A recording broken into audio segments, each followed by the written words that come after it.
The energy required to excite an electron from the ground state of hydrogen atom to the first excited state is.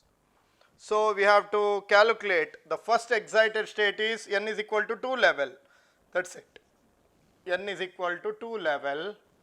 So here the energy E2 is minus 3.4 electron volt, here energy is minus 13.6 electron volt. So everything is given in terms of joules. So E2 minus E1 is you are going to get it as plus 10.2 electron volt, which will be multiplied with the electronic fundamental electronic charge 1.6 into 10 to the power minus 19 coulomb.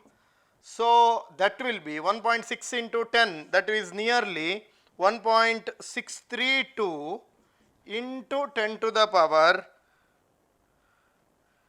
minus 18 joule, minus 18 joule. Hence option C is the answer.